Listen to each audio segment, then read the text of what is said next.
Okay, good to go. Okay, good evening, everybody, again. Welcome to third annual Garden City Sustainability Roundtable. Thank you guys for coming. My name is Sabrina Diaz. I am a junior at Lehigh University.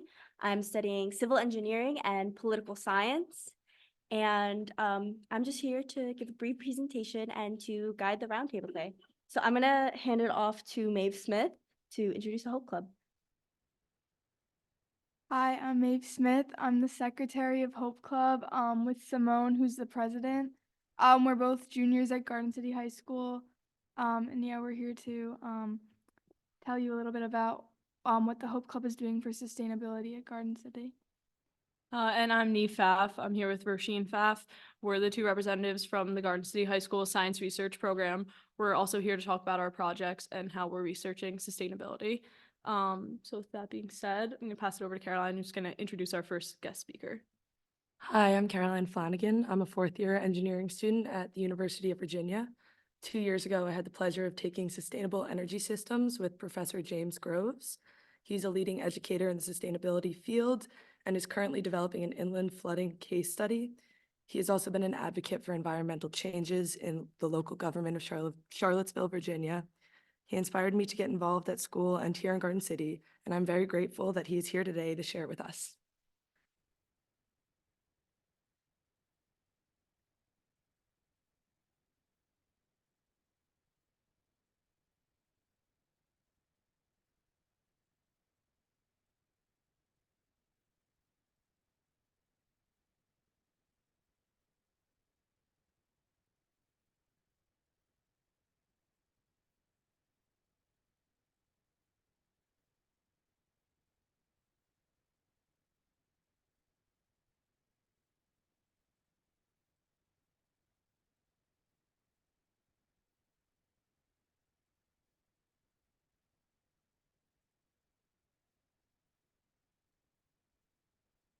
Okay.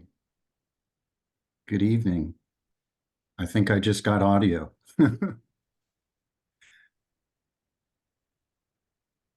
Yeah, we can hear you here. You're all set. Okay, good. I was, as Caroline knows, I use Zoom all the time, but usually I'm in control and there was no audio turn on button, so I was just waiting there. Okay, thank you very much for the opportunity to join you all this evening. I've got just a few prepared comments. I'm going to take an immediate tangent here at the start. Caroline mentioned that in my research and scholarship, I'm interested in thinking about flooding issues in inland areas away from the coast. And I think perhaps, I don't know about it there on Long Island, but the last 24, 48 hours, we had quite a bit of rain down here in Charlottesville, a little bit of local flooding. And so very timely event relative to some of my research interests. Okay, so as Caroline noted, my name's James Groves. I'm a faculty member at the University of Virginia in the engineering school. Since winter of 2018, I've been teaching a class which Caroline has taken, Introduction to Sustainable Energy Systems course. But my interest in the broad topic of sustainability probably goes back a couple of decades. And so I just have a few comments this evening that I want to share based on her guidance, some of the things that you might be interested in hearing about. And so I'll convey those thoughts to you. And then, as I understand, there may be a chance for some Q&A later in the meeting. So if we can go to the next slide. Okay, so I thought I would just start off, thinking about sustainability, talking about it, just give a brief definition to make sure we're all kind of on the same page. And so generally, when I try to think or work with students about sustainability, it's that first bullet point there. When we think about striving to be more sustainable in our day-to-day activities, we're trying to be thoughtful about the way that we use resources to meet our needs without compromising the prosperity of people on the planet. And I don't mean just financial prosperity, but a good, healthy enjoyable, rewarding life, and the prosperity not only of the people who are here today, but generations that may come or hopefully will come in the years ahead. And keeping in mind that although Elon Musk and others want us to go to Mars and beyond, at the moment, the Earth is our one and only home. Now, when I teach about sustainability at the University of Virginia, I'm pleased to have the opportunity to teach students across a lot of majors and disciplines. I am a faculty member in the engineering school, but the University of Virginia is a comprehensive university, and I very often have students in our College of Arts and Sciences or School of Architecture and elsewhere enrolled in my courses. And I think that's great because when you're talking about sustainability, one of the key points I wanted to convey this evening is that this is a really broad and multifaceted topic area. And if we want to become more sustainable in our activities, we need people from all different walks of life, all different professional endeavors getting engaged. And when we think about sustainability, as I'll show you here in just a moment on the next slide, the challenges associated with being more sustainable are significant today around the globe. And so the magnitude of this need for a push towards sustainability is really great. It's at the global societal scale. And so when I think about talking to young people, I'm pleased to hear we've got high school students as well as college students engaged this evening. I don't know if you can say quite across the board that every professional direction that you might pursue is one that could give you an opportunity to engage in sustainability. But I think it's pretty broad. Generally, what I would tell anyone this evening or more broadly, figure out where your interests lie. If it's somewhere in the liberal arts, if it's in the sciences or engineering, architecture, elsewhere, I mean, go ahead and study those areas, pursue a professional opportunity there. And then if you're really keenly interested in sustainability, think about how to apply that direction, whether it's law, business, trade professions and the like. How can you be involved in that professional endeavor, but also day-to-day work on activities that are advancing sustainability? Next slide, please.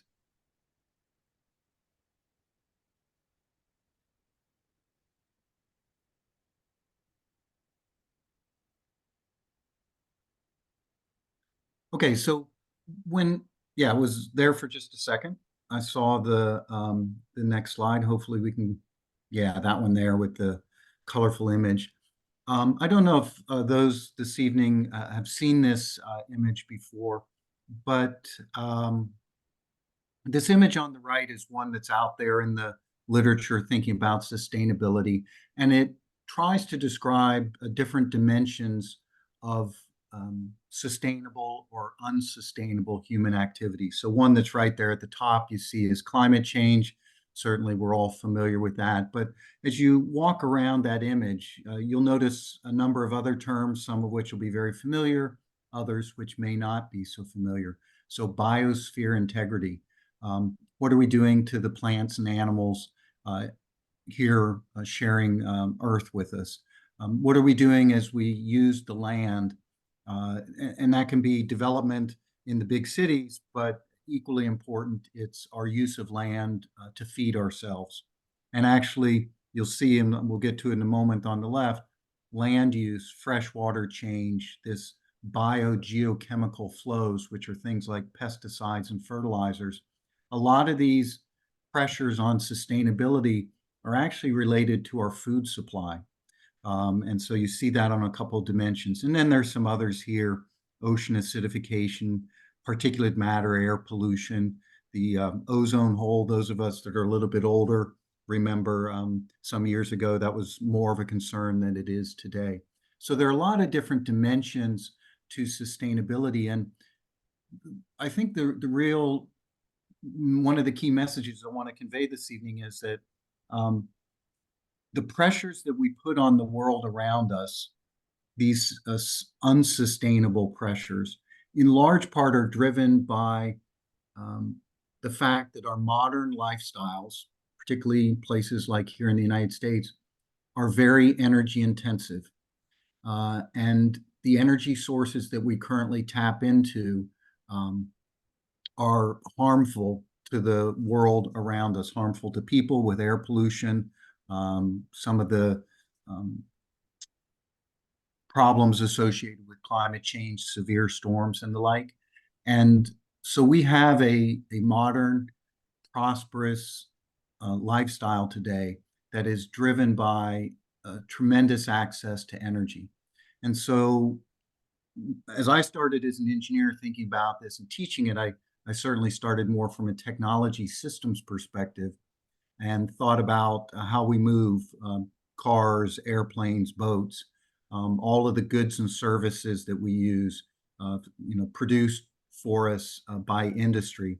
And then the spaces that we occupy this evening, your commercial building or here, my home, all of these different structures, goods and services and the like, depend upon tremendous energy supplies to make them run. And as a result of our dependence on those systems and those energy supplies, we're pressuring a lot of these dimensions that we see here on the slide on the right. But what I've come to appreciate quite a bit more since I began teaching my Sustainable Energy Systems course in 2018 is the impact of our eating, our other energy supply, not always one that we think of as an energy supply, but fueling ourselves with food and drink every day. And it is truly an industrial agriculture infrastructure that keeps us going. And it's that demand, and I'm not speaking just about meat or eating of beef. I'm talking more generally the ways that we generate high yield of crops. That puts tremendous pressure on land use, on fresh water, the use of pesticides and fertilizers. And so when we see this image on the right with critical sustainability dimensions, it's as much about feeding 8 billion people around the globe as a sustainability challenge as any of these other things that are on the top side of the slide. Okay, next slide.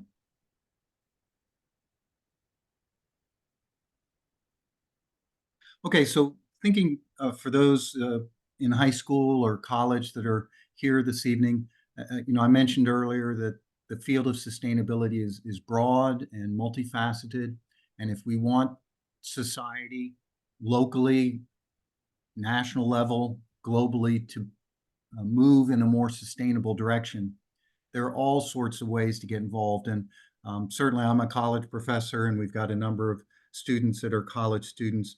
But I think it's important also, as we think about trying to be more sustainable in the years ahead, we should not forget the trades, the professional trades. And when we think about transforming from our current energy supplies towards more sustainable energy supplies, those with knowledge of electrical systems, mechanical systems, and I don't mean just designing like an engineer designs an electrical or mechanical system, but actually coming in and rewiring a home or installing a new heat system in a commercial building. We need those people that are there to wire up, run the system, get it installed and up and running. And so the trades are critically important.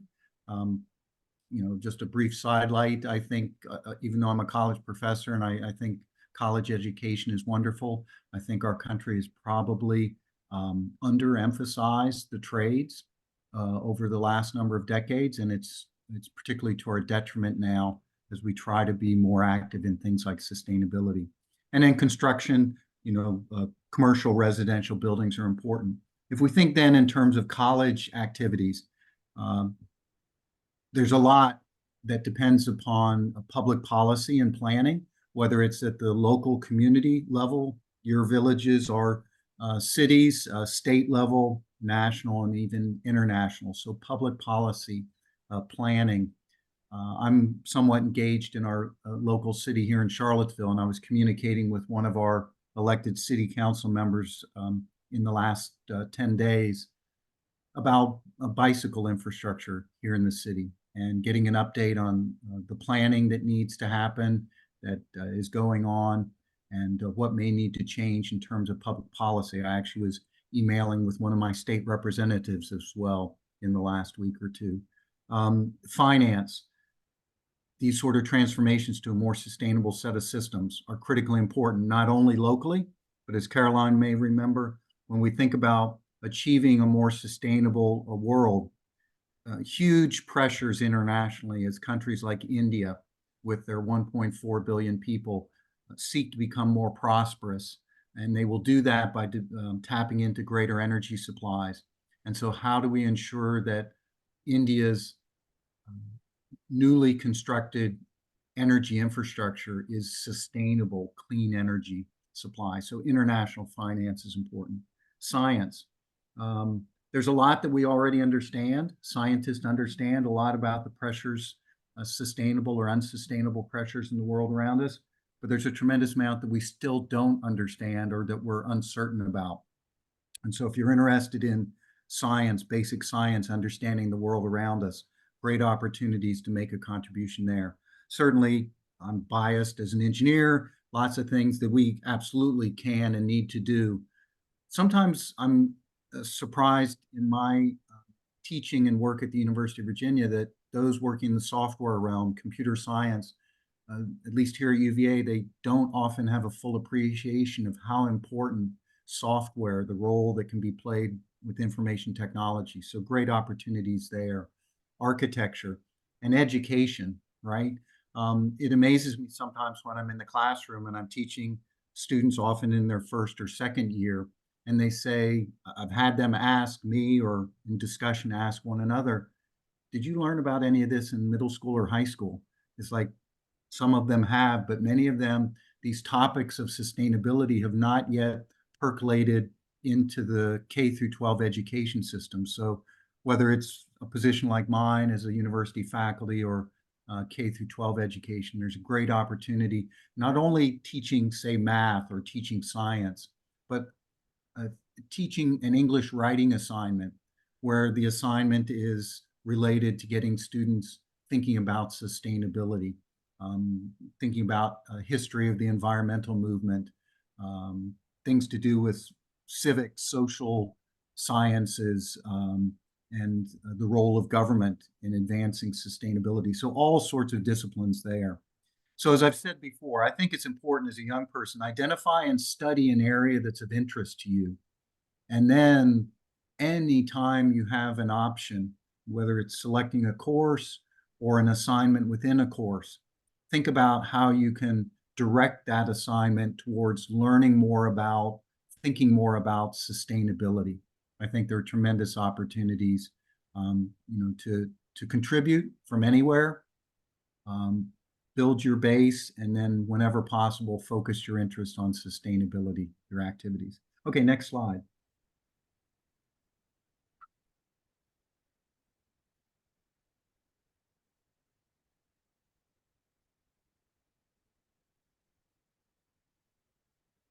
Just as we're waiting for the slide to switch to the next one, there we go. Some of you may be interested in learning more. How do I keep up with the field? And I've only given you a small subset of materials that I look at. I certainly scan the daily press, the New York Times, Washington Post, Wall Street Journal, being three key sources that I look at essentially on a daily basis. And increasingly, those outlets have articles almost on a daily basis that are related to certainly climate change, but also broader sustainability issues. So there's a lot that you can pick up on and see what's going on from those sources. In a bit more focused set of press outlets, sources that you may not have heard of, one called Canary Media is quite good in particularly the energy, clean energy, sustainable energy realm. And then Axios, they have a sub-page on energy and the environment.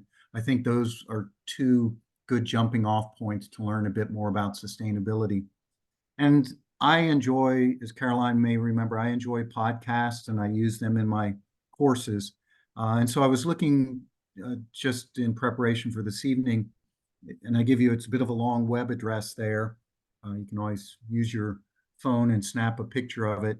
Um, there are podcasts out there that look more broadly at sustainability. And so this top 10 list that's on this particular page includes podcasts that look at sustainable farming, that look at recycling, that look at the clean energy transition. So I think there, just as a jumping off point, there's some opportunities there. Okay, let's go to my last slide. And so volunteering, trying to get more engaged. Two thoughts I would leave you with this evening are, sustainability certainly has a lot to do with environmental. We talk in my classes about both social sustainability as well as environmental sustainability. So maybe I shouldn't have said just seek out environmental groups, but there can be social justice, environmental justice groups in your community. There are lots. There are names that you may be familiar with, things like the Sierra Club. They have groups all over the country.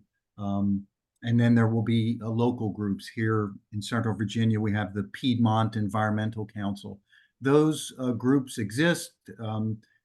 Our community, which is relatively small here, we must have a dozen different small environmental groups. You can seek them out, get engaged, and learn more.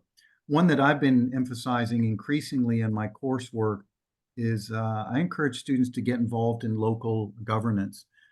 You're there at one of your local village buildings and that, but find out what's going on in your local government. One of the things I like about it, when I look internationally or I look nationally, sometimes it's hard to see progress. All I see is division. And when you get down to the local level, I think you and a small group of friends who are motivated have a greater opportunity for some visible progress in the realm of sustainability. And so find out, does your community have things like a climate action plan? If so, what is making progress, is advancing in that plan, and what things are stalled? And how might you, add encouragement and a little bit of pressure to say, hey, we need to work on moving forward on various sustainability activities in our community. And then from a business or kind of internship, trying to get some work experience, you might want to look and see if there's some sort of web page or different groupings that point you to companies and organizations in your area. I give you one example. Here in Charlottesville, we have a Renewable Energy Alliance. And if you go to that web page, you'll find 8, 10, or 12 local companies that work in this realm. And then you can look on their websites and see if there are volunteer or internship opportunities. And I did just scan this afternoon, and I'm not saying this is the best or the only, but I came across quickly this Renewable Energy Long Island resource as I think a little bit of a parallel example of what might be available in your community. So I think there are lots of needs for greater sustainability. There are lots of opportunities. And I guess one of my key takeaway messages is pursue your area of interest, whether it is English or history or public policy or business, finance, or engineering. Study that, and at every opportunity, try to turn assignments, turn opportunities for personal learning experiences towards your continued digging into the sustainability topic. That may be as good a way as any for you to build your expertise and prepare to contribute in this arena. So let me stop there. Again, I appreciate the opportunity to speak this evening, and I'll certainly stay on the line for any questions later tonight. Thank you.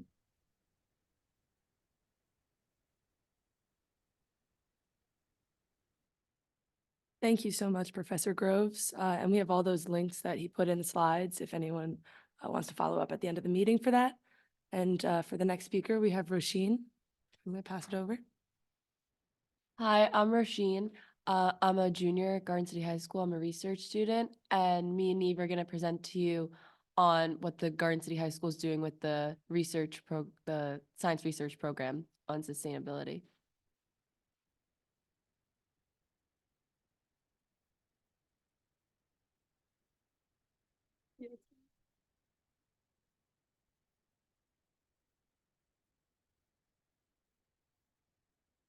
Oh, so you can kind of just jump to the next slide because this doesn't really. Yeah, thank you. So the high school science research program is a honors class that any student can take, and in your freshman year, it's a little bit more guided, and you have a regular scheduled class.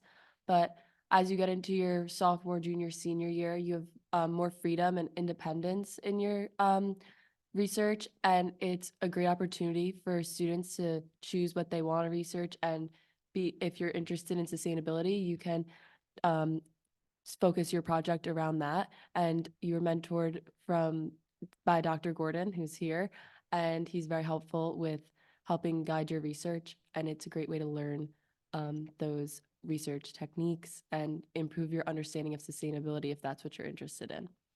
Next slide. So Dr. Groves, I mean, his whole presentation was on this. So we kind of have an understanding of what sustainability is. It's the ability to maintain an ecological balance of our planet's natural environment and just to support the well-being of the current state of the planet and also hopefully plan for the future generations to come. Next slide. The three main pillars of sustainability is something that we can think about when choosing our science research topics. And this includes people, profit, and planet. People is us. It's our compliance to the suggestions and the regulations that could improve sustainability in the future. And it's our initiative and what we do to improve our kind of attitude towards sustainability. And then profit is taking the best route to achieve our economic interests. So that would be investing in clean energy. It would be using renewable energy or using recycled materials in manufacturing and taking the best route to achieve our economic goals in a way that's the best for the earth. And then the planet is everything, which is air quality, and all aspects of the earth and air quality, water quality, and they all kind of go hand in hand because if we're doing our best to invest in the earth, then we can have more sustainability in the economy in the future because we can rely on, we have more energy and we have a renewable source rather than something that's unstable and we're not really confident in the future. And then next slide. Neve is going to talk a little bit about her research from last year, and then I'm going to come back to talk about our research this year. So some of the questions that we ask in science research when we're debating topics about sustainability is we target important questions within fields of study and professions. So something like technology, where especially in this current day and age, we're focused on the technological developments, but an important question to ask when you're thinking about that is, well, what about the rare earth metals that you actually use when you're making these devices? And there's a finite amount of them. And it's great to advance the technology that you're currently using, but what happens in 20, 30, 40 years from now with those? And then on the flip side of that, it's, well, how do we dispose of the technology that we're no longer using? How do we safely get rid of the lithium ion batteries?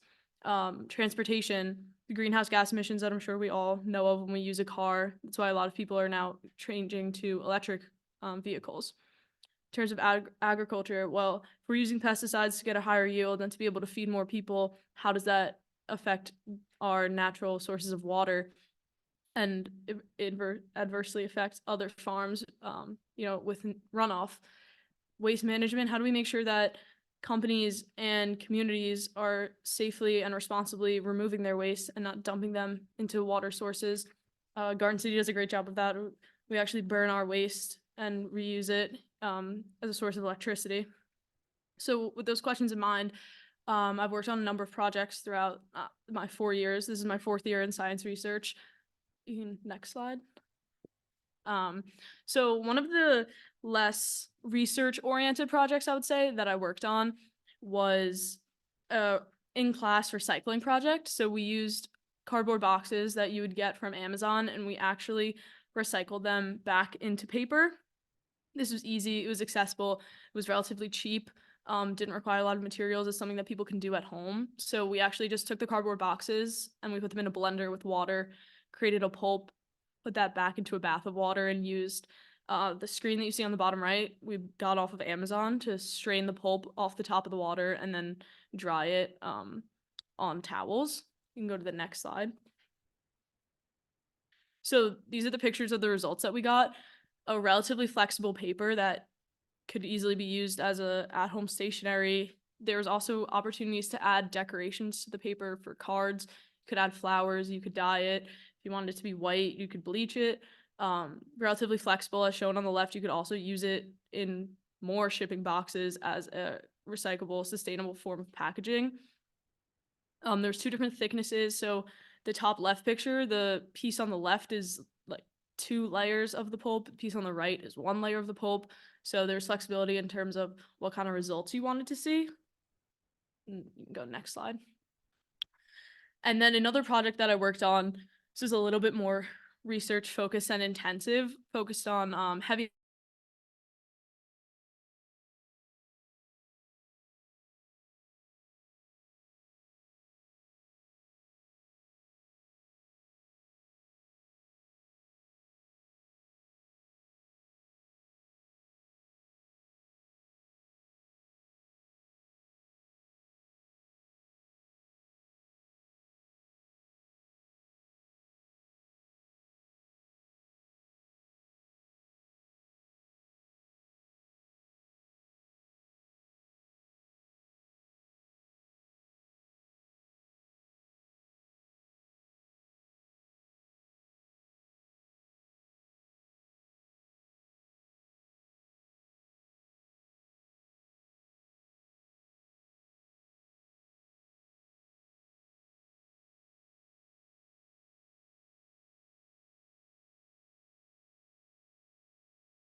So we took oyster shells actually that we collected on the beach and crushed them with a mortar and pestle and some bricks in the courtyard.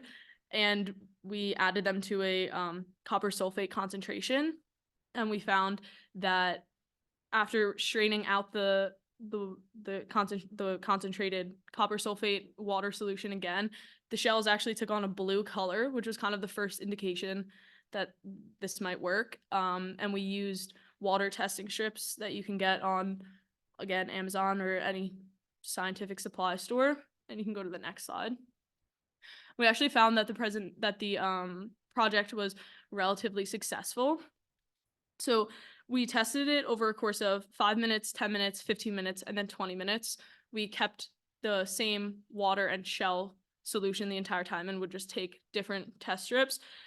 As expected, because the calcium carbonate in the shell specifically targeted the copper, the copper concentration is what was reduced the most. That's the top right side. That's in parts per million. And then the test strip also had other metals and water impurities on it, so we got to see those results as well, which fluoride actually was dramatically decreased.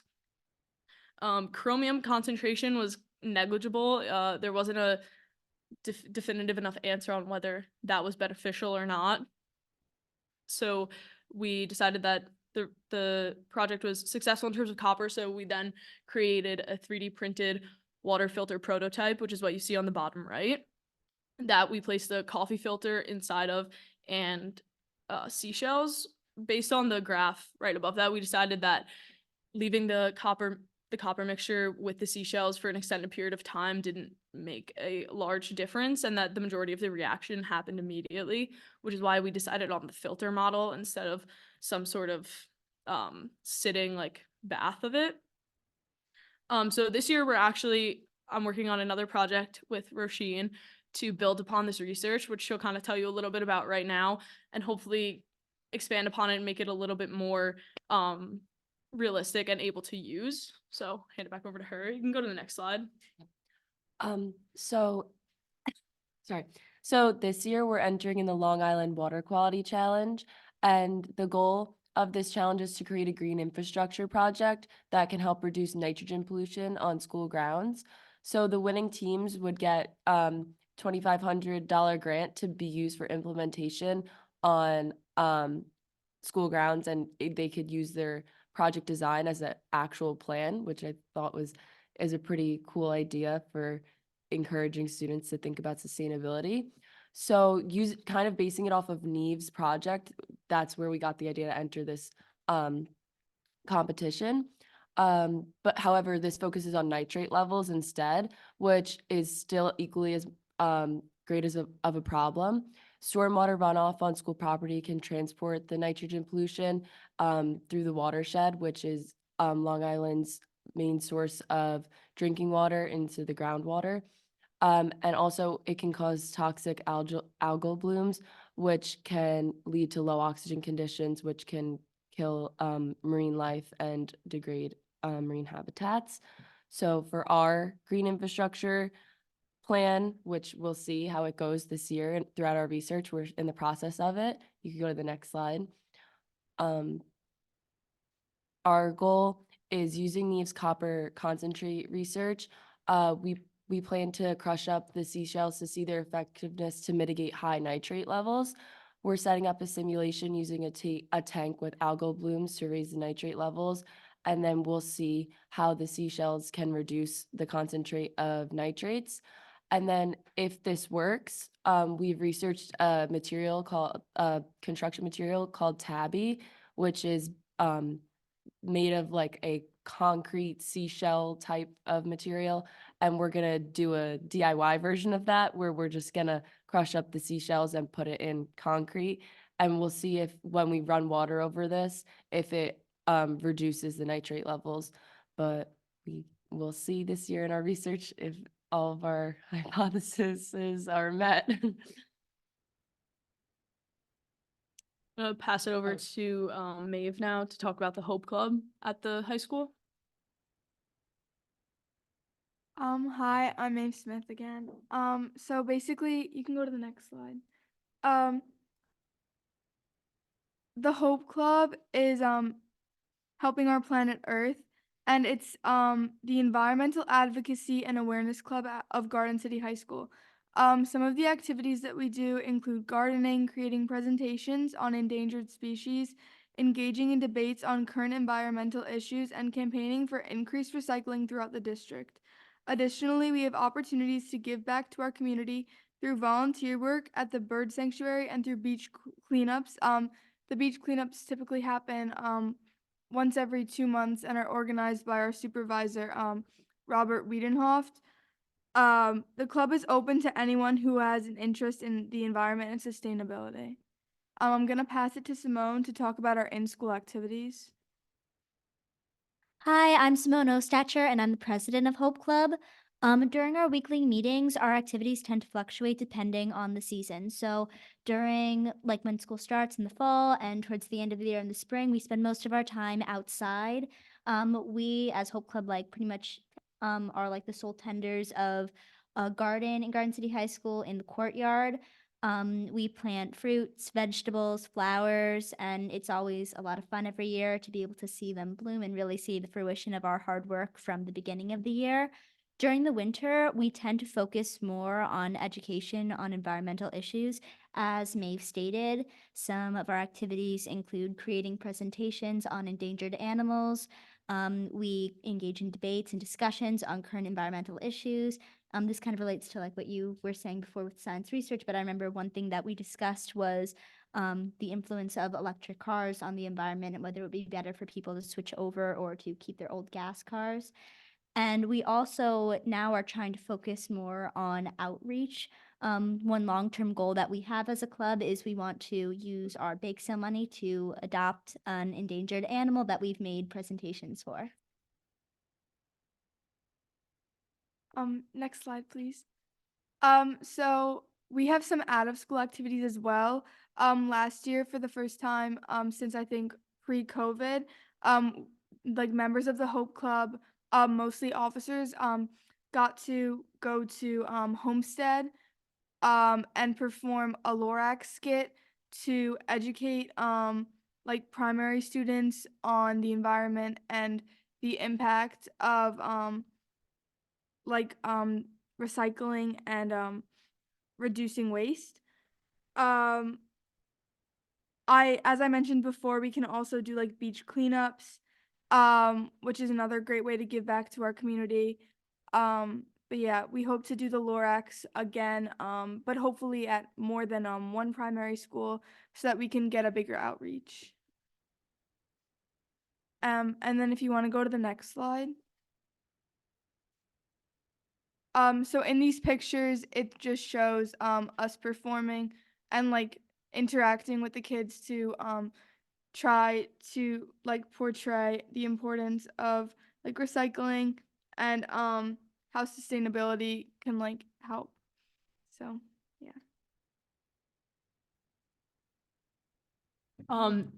That's all the presenters that we have from the high school. I'm gonna pass it back to Sabrina to kind of give you a wrap up in the presentations and open it up to the other speakers that we have. Hi, I'm just gonna wait for the slideshow to come back up.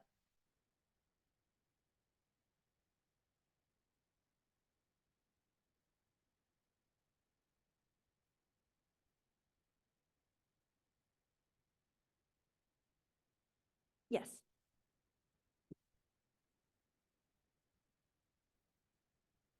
So I'm going to do a brief presentation on why you should care about the environment. I'm assuming most people here already do care because you showed up. But for pessimists that you may know in your life, these are some quick facts that you can tell them and say, hey, maybe you should care about the environment. Next slide, please. So I'm going to briefly break down global impacts that actually end up impacting you personally, and then just other ways in the community and in your personal life that you can make a difference. And then I'm also going to debunk or offer some counter arguments to common misconceptions of sustainability. Next slide, please. So the big picture, last year I also presented here at the Sustainability Roundtable, and we already defined sustainability multiple times, but in case you forgot, sustainable development is development that meets the needs of the present without compromising the ability of future generations to meet their own needs. And in order to fully understand the sustainability, it is a balance between the economy, the environment, and ourselves. And I'm going to be using sustainability and clean energy synonymously because that is the best way to go about the future, because our current model of how we just produce energy and how we consume goods is not going to last us if we want to have a future. Next slide, please. So the biggest reason is that you should care, or people should care about preserving our planet for the future generations. But interesting fact, with the Amazon rainforest, we should want to care about that because one, it is the largest land-based carbon sink. So after the ocean, the Amazon rainforest is what is taking in all the carbon dioxide and recycling it for oxygen. And also in the Amazon rainforest, deforestation is a huge problem because 25% of pharmaceuticals are derived from its resources. So that's 40,000 plant species. And there are potentially more out there, but if we completely bulldoze the rainforest, then there'll be no opportunity to research more plants.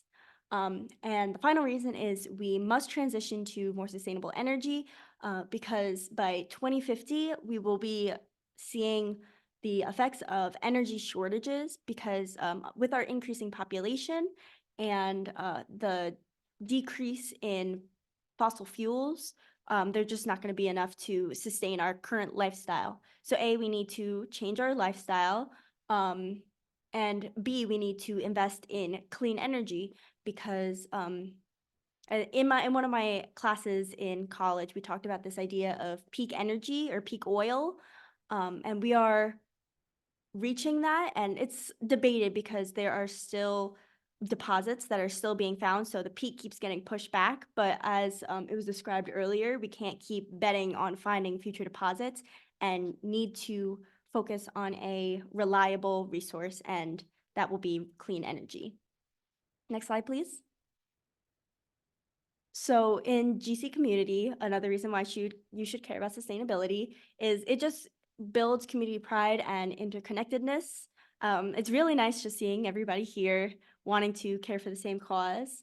It will increase property value. So for all of you worried about selling your house, it increases your property value. And there's actually a link between air quality / pollution and academic success. Obviously, this is not the sole reason, but improved air quality decreases illness and absences and increases alertness. So that is definitely something that you would like to, that you should consider, especially during pickup and drop off. Some of our schools, they are older, so they may not have the most top of the line ventilation as a brand new building may have. And there's lots of cars idling outside. So maybe something to think about, decrease your carbon emissions and also improve the air quality in our schools. And investment in longer lasting solutions decreases costs later. Example, renovations done in our engineering department. Some people might see as an inconvenience that there's constantly renovations being done around the town. However, those are done for a reason because you want to fix them now so then you solve problems that they don't break down in the future and you don't have to constantly be fixing them. So the engineering department is creating lasting solutions. Next slide, please. And then best for you. So overall, clean and sustainable options reduce health risks and therefore decrease healthcare costs. The sustainable living also underlines the triple bottom line, which is environment, consumption, and personal well-being. So a lot of times this disconnect comes with consumption. And there's a common misconception that changing your spending habits means that you have to completely deprive yourself of any sort of good or any sort of, treat that you would like to buy. But that's not necessarily true.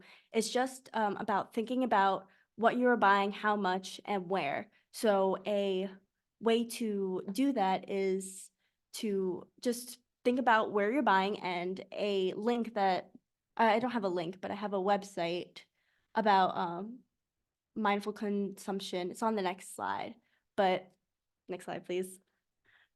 But just to think about where you're buying. So under the I can't do anything. So it's a great first step that you are here. Getting involved in your community. It was described by sorry, I'm completely blanking. Professor Groves. It was described by Professor Groves how the best way to get involved is through your community because of how difficult it can get in higher legislation. We studied this in my political science class, how a lot of times when one community gets involved, surrounding communities will follow. And then I have the sustainability tracker link that I was talking about before. So you can look up a brand, you can look up a specific product. Not all of them are cataloged, but it takes 1 extra minute to see if the company you are buying from is an active polluter or a severe polluter, and you vote with your dollar. So if you choose to spend money at a company that cares about the environment rather than not, more people will buy from there. Those companies will hopefully lose money and, overwhelming the market with green options. It's a waste of money. Sustainability is actually less expensive in the long run. So the current model of be cheap now and fix later, we end up paying for it anyway. It's really just a short-term option. And oftentimes it is more expensive. So for the last couple hundred years since the Industrial Revolution, from like the 1730s to the 1890s, there has not really been a thought about the impact of industrialization on the environment.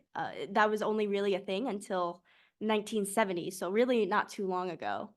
So since then, just this year, the US has subsidized 7.6 billion in this type of cleanup operation from this way of thinking. And imagine how much 7.6 billion could go elsewhere rather than just cleaning up. So it's good that they're cleaning up, but in the future, we would like to avoid that. And The last misconception is that is too much work, which I touched on before. You don't have to sacrifice everything and live on the bare minimum. You don't have to live in a hut. You can have a nice house with electricity. But it just takes a few extra minutes to reevaluate your habits, and no one is perfect. We don't expect anybody to go 100% sustainable because currently in our current society and economic models, you're going to run into unsustainable options. That's just the way our world is currently. Hopefully it'll change, but it really is all about a group effort. So if you make one small change and a few small changes, everybody contributes and it really makes a difference. Thank you.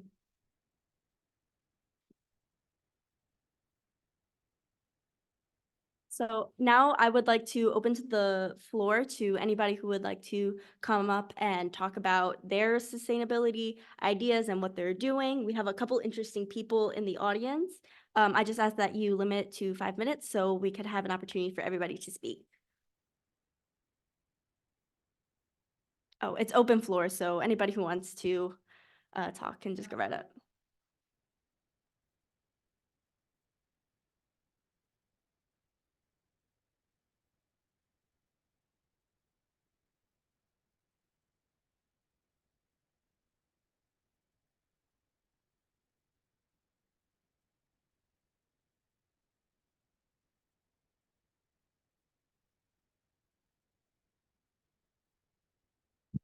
Or at least doesn't have a good reputation for helping for sustainable efforts. So in marine biology, I think a lot of people are aware of how plastic pollution or nutrient pollution and climate change are negatively affecting our oceans.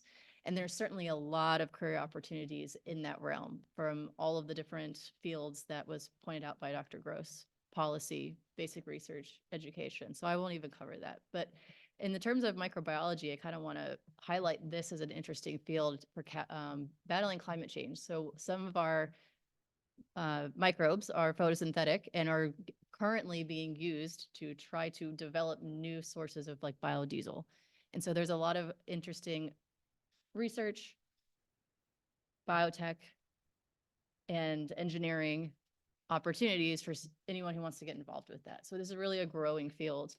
Some algae are also quite big and turn into what we like to call seaweeds. And so here on Long Island, there's actually several efforts to try to grow a kelp or seaweed industry to help mitigate climate change through their carbon sinks, but also to kind of promote a more locally grown resource to use as fertilizers or use as food additives or use to look for new medicines like was mentioned before.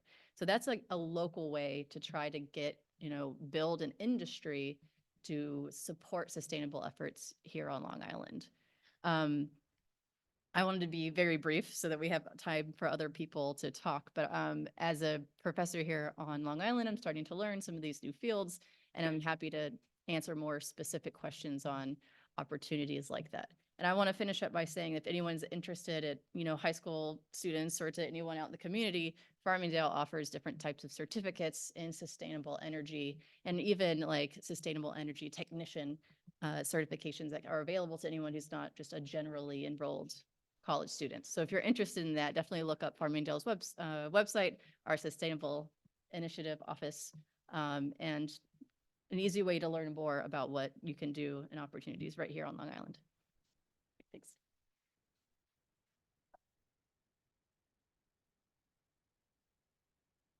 We also have a raised hand on Zoom.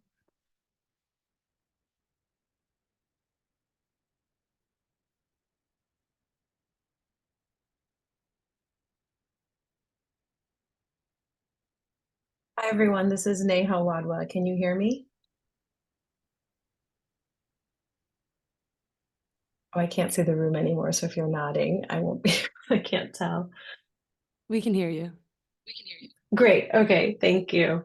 Hello, I'm a relatively new resident to Garden City. I moved from New York City, specifically Fort Greene in Brooklyn, about 6 months ago. So I'm familiar with a lot of the New York City efforts in sustainability and was actively involved with some of those. And on the flip side, in terms of my professional career, I am not, I would say, a technical expert in sustainability or environmental sustainability, but I have been working I worked at Ralph Lauren as a head of impact strategy and corporate communications, where for the last 4.5 years, responsible for our ESG reporting and working across the organization to understand the impact that we were having on the climate through our energy use, water use, waste creation. So a lot of the things that Sorry, my AirPods just fell out.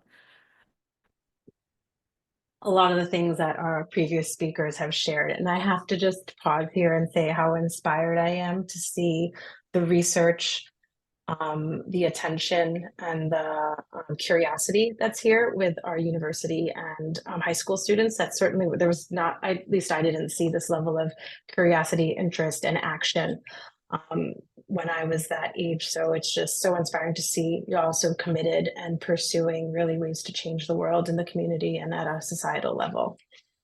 Coming back to, I guess, what we're doing in fashion, I spoke with Mary earlier today, and I'll just give a little brief bit for just some background. While working at Ralph Lauren, what we were doing, as many of you may already be familiar, and you mentioned it, Sabrina, just before, with overconsumption. I think fashion, in terms of clothing products made, there's estimated, and it's a wide range, anywhere from 80 billion to 150 billion clothing items are made a year. And there are only 8 billion people on this world. And it's estimated that up to 50% of those items aren't even purchased. And we know that a significant more percentage end up in landfills and all around the world. We talk a lot about the global north and the global south and the impact of the energy use and the consumption in the global north and the impact that it has on the global south.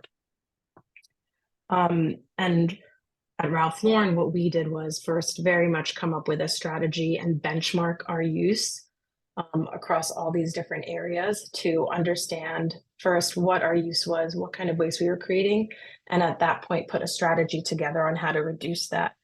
There is certainly radical transformation required in terms of business models and how in which the supply chain is utilized.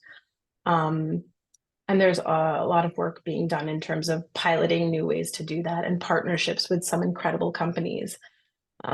I know I could probably go on a lot more, but I'm more than happy to talk to anyone that's interested with regards to some of the companies that I had worked with in the innovation space when it comes to like producing denim and significantly reducing the amount of water that's just produced to create one pair of jeans, right? There's a lot of engineering and understanding, and I think a lot of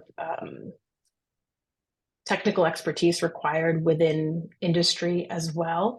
And we certainly, during my time at the company, were looking to hire and improve our understanding and expertise in these across the 3 areas I mentioned in terms of energy, water, and I'm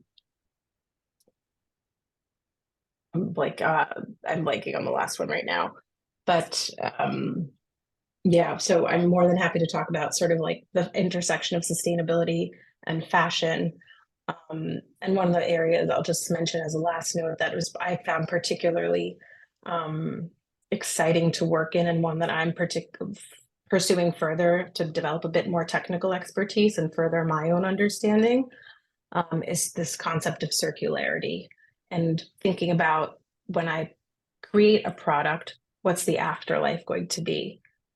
Not only one time, but in a continuous use cycle. And that I know is some of the research that with the cardboard boxes and reusing those, like it's absolutely incredible. And so this concept of circularity is one that is pretty important and significant, and I think can have a huge impact. But certainly in the fashion space, there certainly needs to be some pretty radical transformation and more technical expertise and innovation to apply to within the industry. So with that, I'll wrap up. But if you want to look me up on LinkedIn, or if there's another way to share my details, more than happy to chat more. Thanks for having me.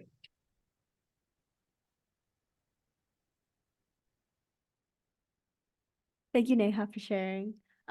Anybody else? Yeah, my name is Emily Kermian. I am a junior at Swarthmore College.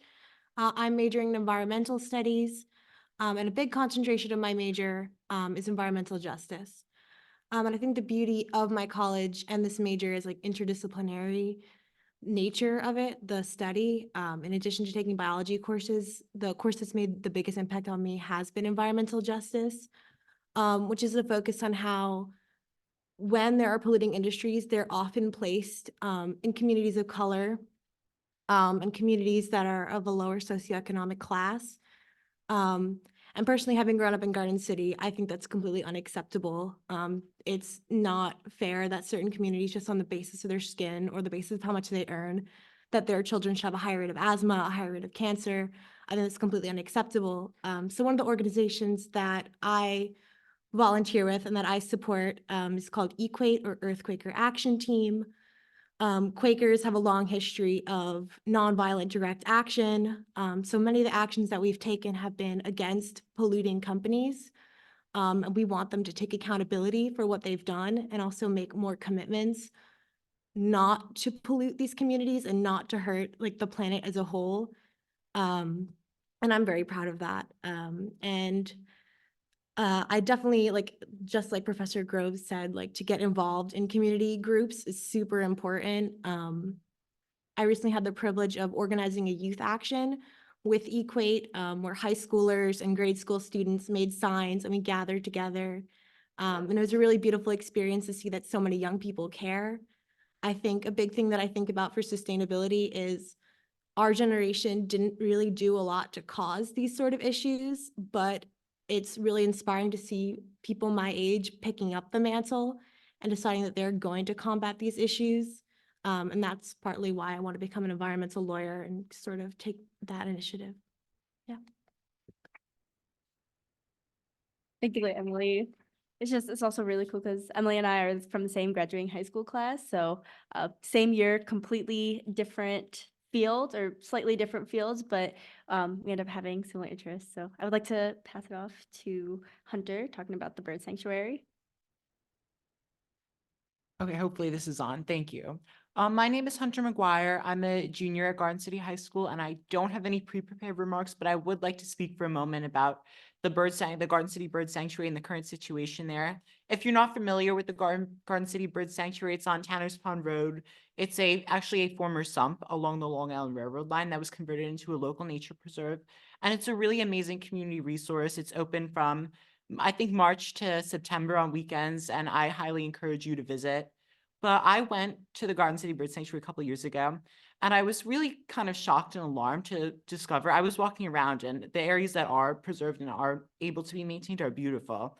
There are forests and bird boxes, a lot of Girl Scout and Boy Scout projects. So if any of you participate in those, you may be familiar with the layout. But there within the sumps especially, there's an enormous amount of trash that's been deposited there. I'm not even totally sure how the trash is accumulated there, but I was really shocked. And over the summer, in late August, I decided to begin organizing cleanups at the Garden City Bird Sanctuary. So I would reach out to friends. I posted on my Instagram. I reached out to the former president of the Bird Sanctuary, Mr. Cronin. You may be familiar with him.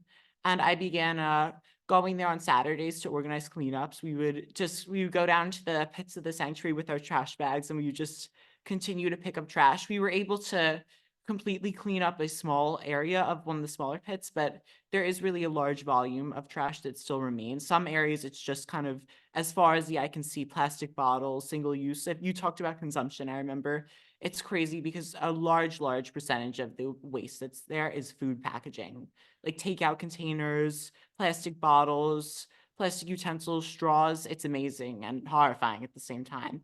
But I highly encourage you all to come and volunteer there. If you're interested, just talk to me at the end of this session, and I can give you my contact information, and I'll let you know when we have any future events. It can be difficult in the winter just because of inclement weather and also because the sanctuary isn't open to the public regularly, but let me know. Thank you.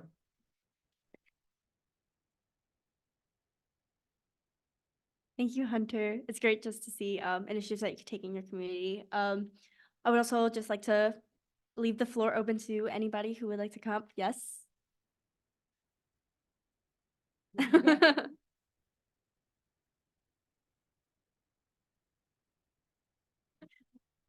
Anyway, I was excited to see this happening. I grew up in Garden City. I continue to live in Garden City. I went to Farmingdale and got my degree in horticulture there. My name's Ryan Torres. I'm the Vice President of Parks Operations for Battery Park City Authority. I oversee the maintenance and the horticulture department there and work alongside the construction projects that we have. We have lots of resiliency projects. We're kind of raising our land as we're right along the Hudson. And so we also care about the water runoff and everything. And so not nearly as educated as some of the other folks that we're speaking here. However, I do get to manage a great team where we focus on using electric equipment. We compost 100% of everything that comes out of the gardens. We were able to do, I think, over 70,000 pounds of compost last year. We started a dog waste composting program where we compost dog waste now. We have zero waste initiatives. We have a climate action plan. We have a goal of being carbon neutral by 2050.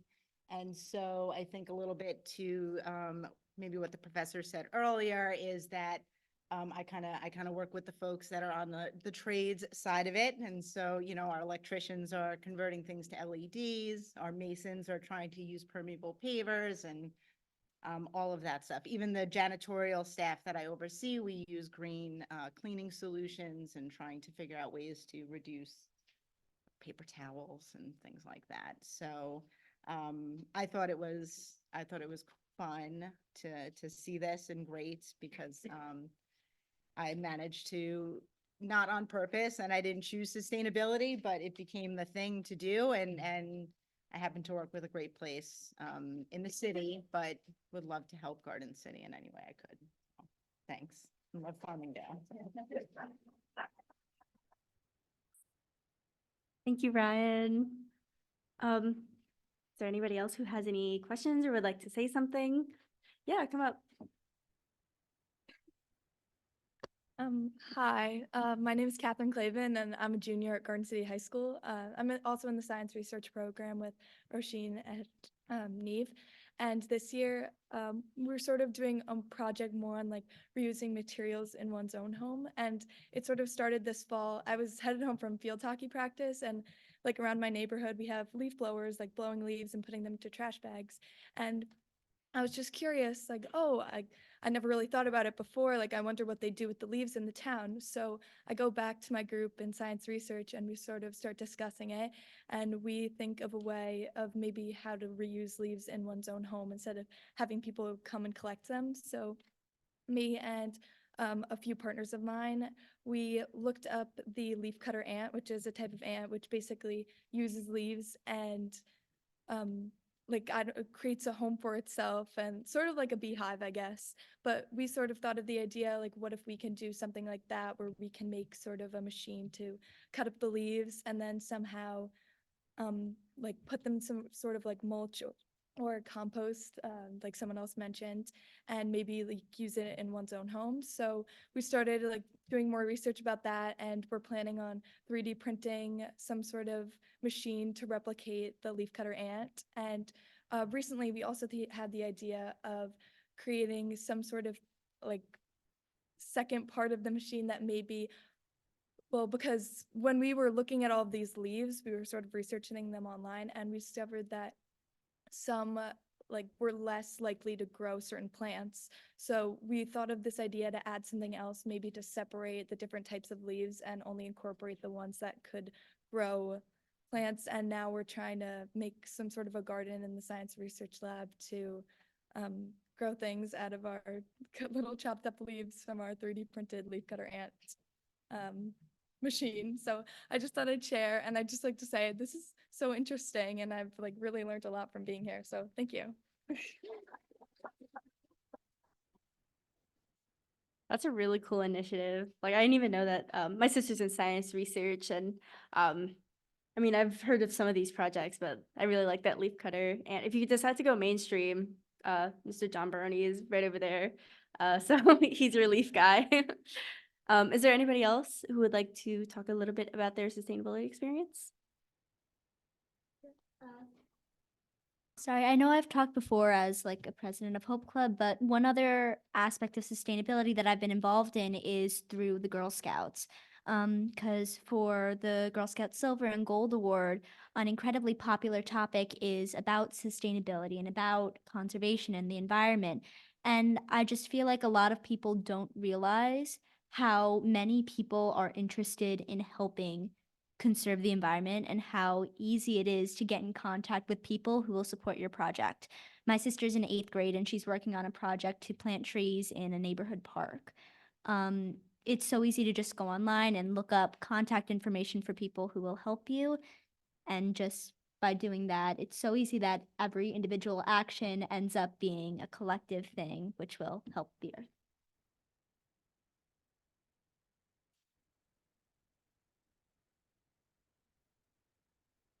Okay, we'd like to make another call for anybody else who would like to say something. Yeah, come up. I have a question. Of course. Good evening, everyone. My name is Eli Scolari. I'm a junior at Chaminade High School and a member of the Western Property Owners Association. I have a question tonight, or rather a concern. This board, I'll call it, talks about sustainability in all these ways with different research on water runoff, and Professor Groves on his water initiatives. But as I look towards the future, I have growing concerns for electric vehicles, and I believe Ms. Paff brushed off the greenhouse gas emissions with the use of electric vehicles. But I want to know what we are doing to plan for this eventual transition by 2032, where the United States mandates these electric vehicles. Are we going to see an increase in gas usage? Because we can't just say that renewable energy is the solution here, because as we know, big oil takes all precedent, and they're going to continue to use their oil to make money. So what are we doing to prepare for this electric car growth, this impact?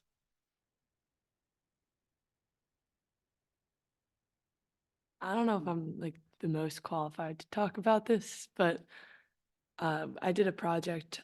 I've taken a few classes on sustainability, and one thing that always is like frustrating for me learning about it is how wishy-washy it can be sometimes. Like you'll have a group of people doing an evaluation on one thing, saying it's the best option, and then another group does a different type of evaluation, says it's not good. And electric vehicles are one of those things that are still widely debated. And I think that they are growing. They're like coming in at a much bigger rate right now. And infrastructure for it is growing.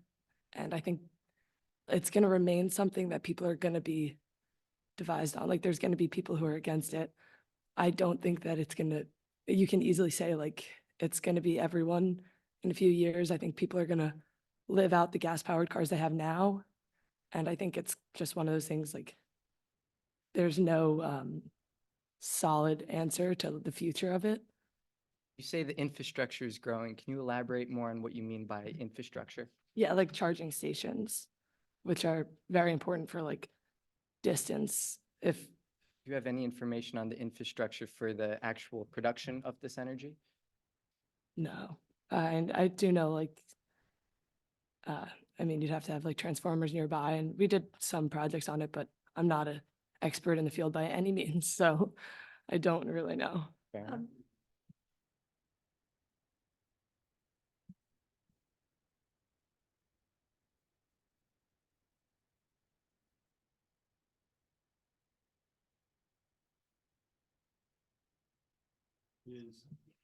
What's that? You can have the sustainable. So it's not using any electricity.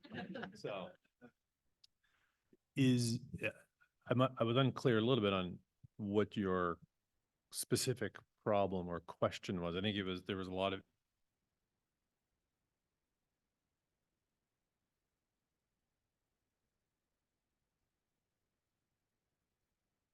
electric cars, or is it more that you don't feel electric cars are the right solution? Like they have an environmental impact that's the same or maybe worse than gas, or? I'll rephrase my initial question. Right now, there's obviously amount of green gas emissions from gas cars. Well, electric cars themselves don't give off any green gas emission. We need to be clear on that. Gas cars give off the emissions from their the exhaust pipe.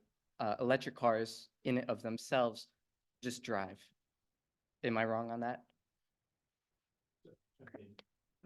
Please correct me. I think you know, there might be some greenhouse gas, well, you drive maybe from the rubber tires or other elements inside. Let's just say. My microphone turned off. I'm so sustainable. It's not even fun.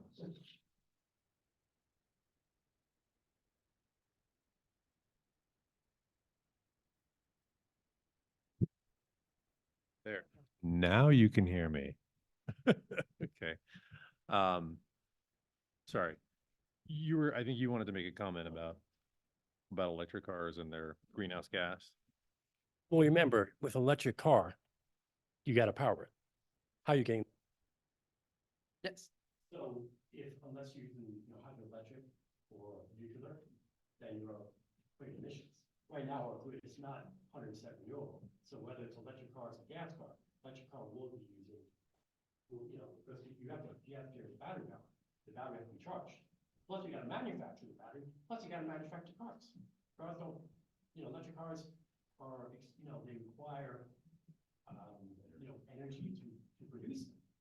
So just think. Of course. Just because you're going to electric car, you're not going to solve all the problems. But don't say like electric cars don't require fossil, energy needs they do.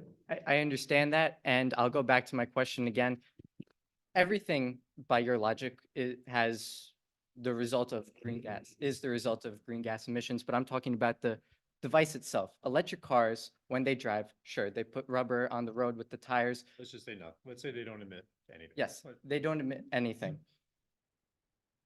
Producing that electricity, what is the comparison to green gas emissions from gasoline cars when they drive to the production of electricity for these electric cars?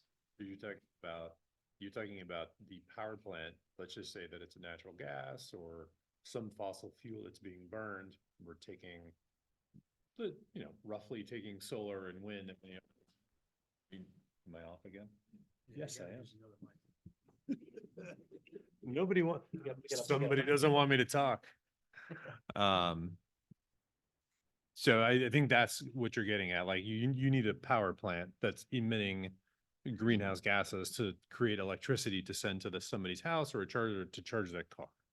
Is that? I just want to know if we're gonna, what the impact is going to be switching over to electric cars on that production of electricity, which inevitably will be mainly produced from. I remember reading somewhere that the break even in terms of electric use for electric car versus a gas car, you better have that electric car for about 110,000 miles.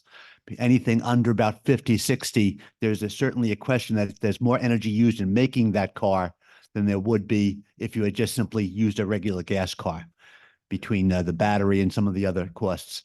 And the fact that most people flip their cars, in under 100,000 miles, there is some real question as to whether or not there's a net saving going to electric now.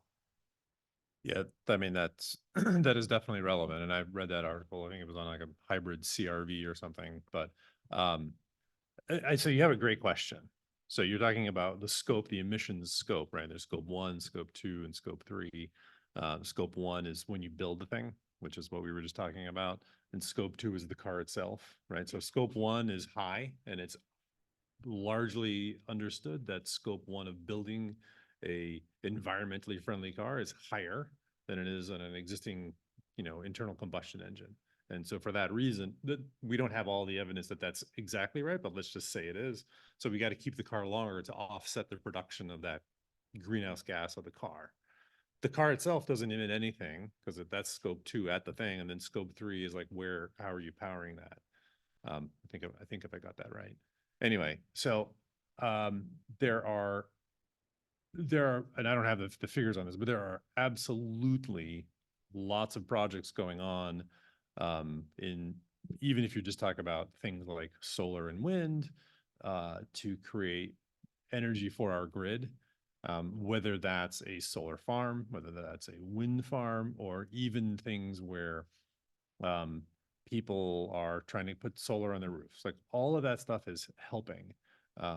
There are projects to create electricity from the waves in the ocean and so on and so forth. Are we meeting the need? No, we're clearly not meeting the need because we continue to sort of pollute and we're not there yet, right? We're trying to hit no more than 2 or 3 degrees centigrade by, I forget, the 2050 or something like that. So we're not there yet. How are we going to get there? Each of us has to try and do some of these little different projects, whether that's shells or permeable sidewalks, recycling. All of this needs to contribute to trying to reduce, if we're just talking about the one thing about greenhouse gas, like all of us need to do something to try and contribute to lowering that. So I don't know that there is a master roadmap of how we're going to electrify the entire fleet of cars out there and how we're going to reduce the emissions from the power plants that are needed to charge all those cars. But I don't think that would be a really interesting project, actually. I don't know if that's something you're interested in taking on, doing the calculations of how many solar panels or windmills do we need across the globe to charge all of these cars and let them drive all the miles that we currently do. But I don't know that we have that answer. But very interesting question. Thank you very much. Absolutely. I wonder if you can hear me. This is Dr. Groves. I just wanted if you can hear me, give me a verbal cue so I know. Yes, we can. Yeah, I wanted to give just one quote quickly on this. This is something I talk about in one of my courses at the university, and this is from a MIT study in 2019.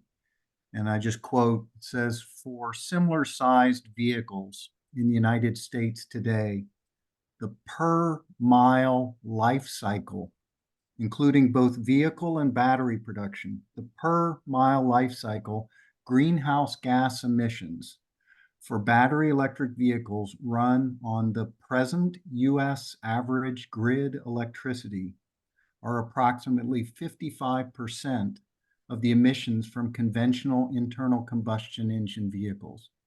So at its core, if you move from internal combustion engine to battery electric, you will reduce the greenhouse gas emissions. But tonight we're talking about sustainability and the impact of producing battery electric vehicles is more than just greenhouse gas emissions. If you look at the New York Times, the Wall Street Journal, and others today, there are plenty of articles last week, last month.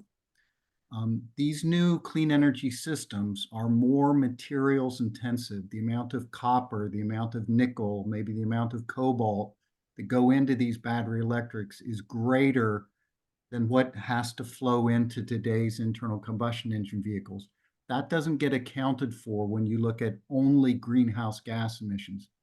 So to finish off, what I would say is, if we as a global society believe that we can do a one-for-one substitution, take our existing fossil fueled systems and just substitute systems that run on clean electricity, that's not going to bring us to what we really desire, which is a truly sustainable future.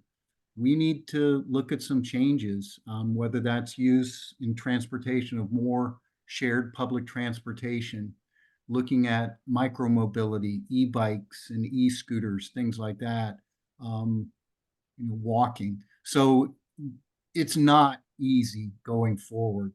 My position as an engineering faculty member is moving to things like battery electric vehicles is a step in the right direction, but do not for a second think that that brings us to utopia, because it will not. We got a lot more thinking, a lot more to do beyond just making the one-for-one switch. Thank you. Thank you. I would also like to contribute one other thing to this electric car conversation, because it is something that comes up a lot in a lot of environmental classes that I have taken, how a lot of times electric vehicles are equated to this kind of magic bullet, almost. And I know you mentioned how you know, the oil companies, they do control a lot, and like how are we going to phase that out? So in my opinion, although transportation is a massive contributor of these greenhouse gases, um, looking at, you know, the way that we power these electric vehicles, if you look at specifically the cobalt batteries, that the impacts of those, not only on the environment, but on humans, I just don't think the technology is necessarily up to the standard that we need in order to completely transition to completely carbon neutral vehicles. And going off of what Professor Groves said, it is about a balance. So as much as it would be beautiful and like utopia to immediately transfer, realistically, it is about slowly transitioning, but transitioning with urgency is the way I would describe how we have to go about this. So, but I really appreciate your question, and I think in a way, some electric vehicles are good, and for the infrastructure, if that's something that you're interested in, I saw something about how there are charging stations being attached to like transformers. So say for like remote locations. So I don't know if that's something you would like to look into, because you did ask that transportation question, but that's all I have on the car conversation. So is there anybody else who would like to contribute to our conversation? No?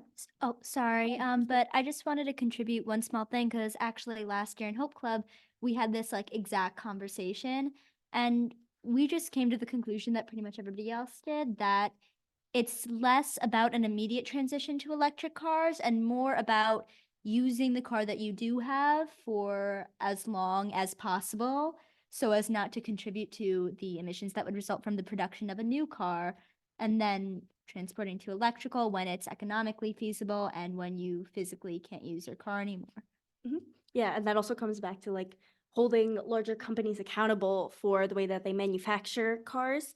I know that cars, in a way, are designed to crumple and degrade partially for safety, but also they might be I don't want to get involved in some sort of car conspiracy here, but you know, shortening the life of these cars, so you will have to buy a new one.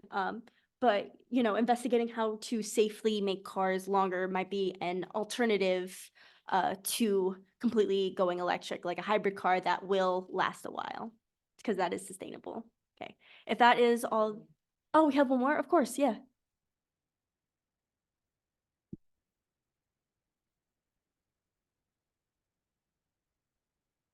Hi, everyone. Can you hear me?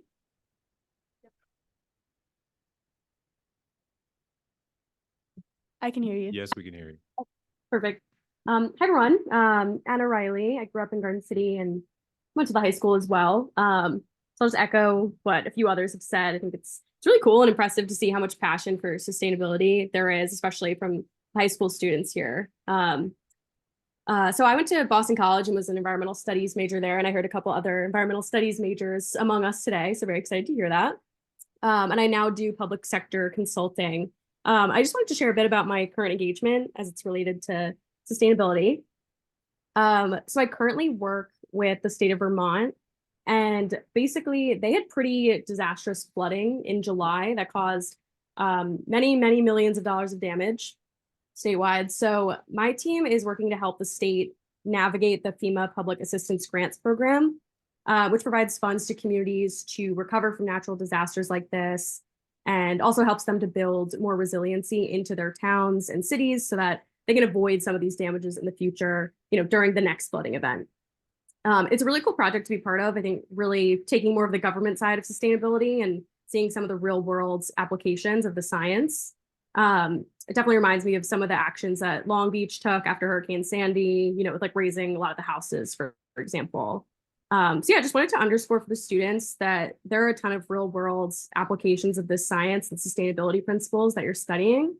And just a ton of different fields that you can go into with sustainability. So yeah, just want to encourage you all, just keep at it. And yeah, that's all for me. Thank you.